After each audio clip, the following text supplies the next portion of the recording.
AP రాజకీయాల్లో ఒకప్పుడు చక్రం తిప్పిన కాపు ఉద్యమ నేత మాజీ మంత్రి ముద్రగడ పద్మనాభం కుటుంబంలో రేగిన చిచ్చు ఇప్పుడు తెలుగు రాష్ట్రాల్లో సంచలనంగా మారింది.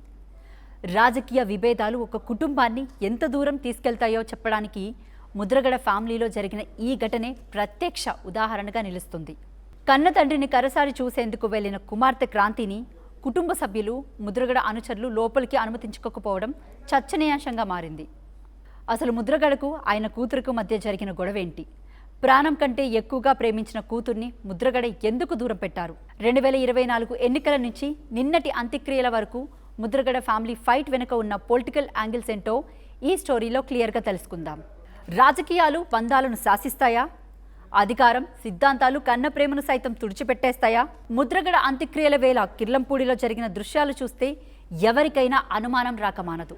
ముద్రగడను చివరి చూపు చూసి కన్నీటి వీడ్కోలు పలకాలని ఆశపడిన ఆయన కుమార్తె క్రాంతికి ఘోర పరాభవం ఎదురైంది. తండ్రిని చూడ్డానికి వెళ్లిన క్రాంతిని కుటుంబ సభ్యులు, ముద్రగడ అనుచరులు గేటు దగ్గరే అడ్డుకున్నారు. లోపలికి రావద్దంటూ నెట్టేశారు.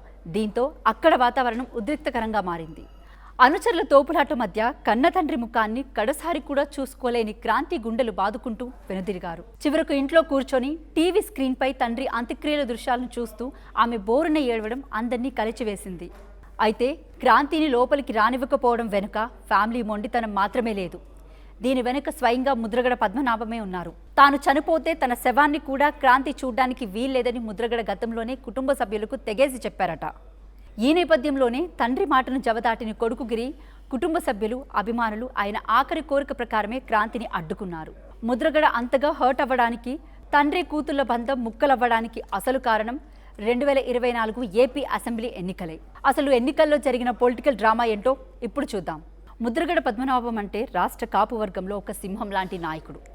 కాపు సామాజిక వర్గానికి ఆయన ఏది చెబితే అదే శాసనం. కానీ 2024 ఎన్నికల సమయంలో ముద్రగడ తీసుకున్న నిర్ణయం ఆయన సొంత ఇంట్లోనే బాంబు పేల్చింది. ఎన్నికల ముందు ముద్రగడ వైఎస్ఆర్ కాంగ్రెస్ పార్టీలో చేరారు. జగన్ పక్షాన నిలిచిన ముద్రగడ పవన్ కళ్యాణ్, జనసేన పార్టీని టార్గెట్ చేస్తూ తీవ్ర విమర్శలు గుప్పించారు. పిఠాపురంలో పవన్ కళ్యాణ్ ఓడిస్తానని, లేకపోతే తాను పేరును ముద్రగడ పద్మనాభరెడ్డిగా మార్చుకుంటానని సవాల్ విసిరారు. సరిగ్గా ఇదే సమయంలో ముద్రగడకు ఆయన కూతురు క్రాంతి ఊహించిన ట్విస్ట్ ఇచ్చింది. కన్న తండ్రి నిర్ణయాన్ని తీవ్రంగా వ్యతిరేకించడమే కాకుండా పవన్ కళ్యాణ్ పై చేసిన విమర్శలను ఆమె తీవ్రంగా తప్పుబట్టారు. పవన్ కు మద్దతుగా క్రాంతి సోషల్ మీడియా వేదికగా ఒక పోస్ట్ చేశారు. సమాజం కోసం, ప్రజాసేవ కోసం నీతిగా నిలబడిన పవన్ ను తన తండ్రి పదే పదే తిట్టడం, పేరు మార్చుకుంటానని సవాల్ చేయడం చాలా బాధాకరం అంటూ ఆమె ఓపెన్ అయ్యారు. అందరికీ నమస్కారం. నేను క్రాంతి బార్లపూడి, ముద్రగడ పద్మనాభం గారి అమ్మాయిని. పిఠాపురంలో పవన్ కళ్యాణ్ గారిని ఓడించడానికి వైసీపీ నాయకులు ఎన్ని చేయాలో అని చేస్తున్నారు. ముఖ్యంగా నిన్న మా నాన్నగారు ఒక బాధాకరమైన ఛాలెంజ్ చేశారు. పవన్ కళ్యాణ్ గారిని ఓడించి పిఠాపురం నుండి తరిమేయకపోతే ఆయన పేరు ముద్రగడ పద్మనాభం రెడ్డిగా మార్చుకుంటారట. ఈ కాన్సెప్ట్ ఏంటో నాకు అసలు అర్థం కాలేదు. ఆయన ప్రకటన ముద్రగడ అభిమానులకు సైతం నచ్చలేదు. వంగా గీత గారిని గెలిపించడానికి కష్టపడవచ్చు, కానీ పవన్ కళ్యాణ్ గారిని మరియు ఆయన అభిమానుల్ని కించపరిచేలా కామెంట్స్ ఉండకూడదు. మా నాన్నగారిని కేవలం పవన్ కళ్యాణ్ గారిని తిట్టడం కోసమే జగన్మోహన్ రెడ్డి గారు వాడుతున్నారు. ఈ ఎన్నికల తర్వాత ఆయనను ఎటు కాకుండా వదిలేయడం పక్కా. ఈ విషయంలో నేను మా నాన్నగారిని పూర్తిగా వ్యతిరేకిస్తున్నాను. నేను పవన్ కళ్యాణ్ గారి గెలుపు కోసం నా వంతు కృషి నేను చేస్తాను. నమస్కారం. తండ్రికి వ్యతిరేకంగా క్రాంతి చేసిన ఈ పోస్ట్ అప్పట్లో నెట్టింట విపరీతంగా వైరల్ అయ్యింది. కూతురే హ్యాండ్ ఇచ్చిందంటూ సోషల్ మీడియాలో వార్తలు హోరెత్తాయి. ఈ సోషల్ మీడియా వారు ఇక్కడితో ఆగలేదు. తండ్రిపై తిరుగుబాటు జెండా ఎగరేసిన క్రాంతి తన భర్త చందుతో కలిసి నేరుగా జనసేన పార్టీలో చేరాలని నిర్ణయించుకున్నారు. సరిగ్గా ఎన్నికల ప్రచారం సమయంలో తునిలో పవన్ కళ్యాణ్ నిర్వహించిన భారీ బహిరంగ సభకు క్రాంతి దంపతులు వెళ్లారు. అక్కడ పవన్ కళ్యాణ్ చేతుల మీదుగా జనసేన కండువా కప్పుకోవాలని భావించారు. తుని బహిరంగ సభకు వచ్చిన ముద్రగడ కుమార్తె క్రాంతిని పవన్ మర్యాదపూర్వకంగా పలకరించారు. కానీ ఆమెకు జనసేన కండువా కప్పడానికి పవన్ కళ్యాణ్ నిరాకరించారు. ఎన్నికల వేళ పొలిటికల్ మైలేజ్ కోసం తండ్రి కూతులను తాను విడదీయలేనని పవన్ సభలోనే ప్రకటించారు. ముద్రగడతో మాట్లాడి ఆయన్ను ఒప్పించిన తర్వాతే క్రాంతిని సగౌరవంగా పార్టీలోకి ఆహ్వానిస్తానని చెప్పారు. ఇంటికి తీసుకెళ్ళండి, మీతో పాటు నేను మీ ఇంటికి వస్తాను. నేను మిమ్మల్ని తీసుకెళ్ళి, ఎందుకంటే మన ఎన్ని గొడవలున్నా మనం వచ్చి కూర్చొని ఆయనతో మనం విభేదించవచ్చు, అభిప్రాయ భేదాలు ఉండొచ్చు, పాలసీ పరంగా విభేదాలు ఉండొచ్చు, కానీ వేరే పార్టీలో ఉండొచ్చు, కానీ నేను ఇచ్చే గౌరవం అందరికీ, పెద్దలందరికీ ఇచ్చే గౌరవం.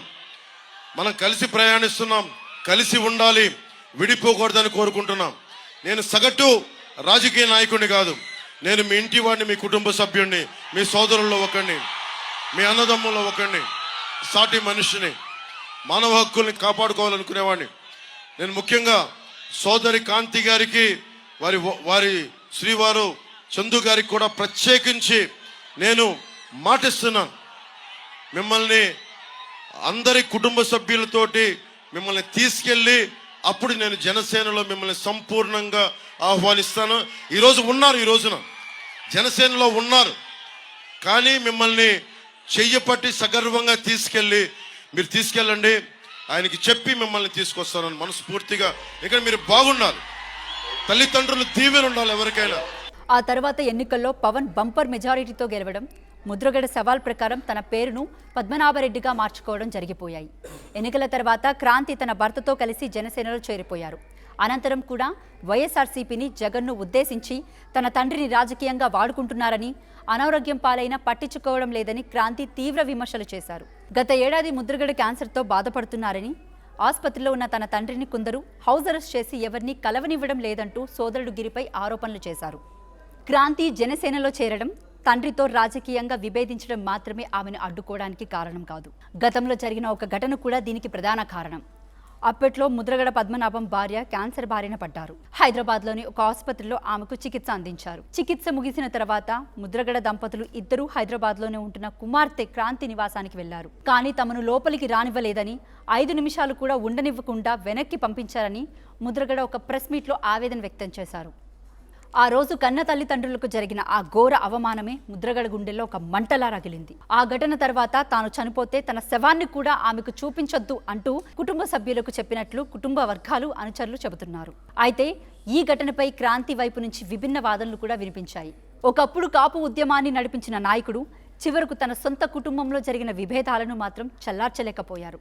2024 ఎన్నికలతో మొదలైన రాజకీయ భేదాలు చివరికి ఒక కూతురికి తండ్రి చివరి చూపు కూడా దక్కని పరిస్థితికి దారితీశాయి.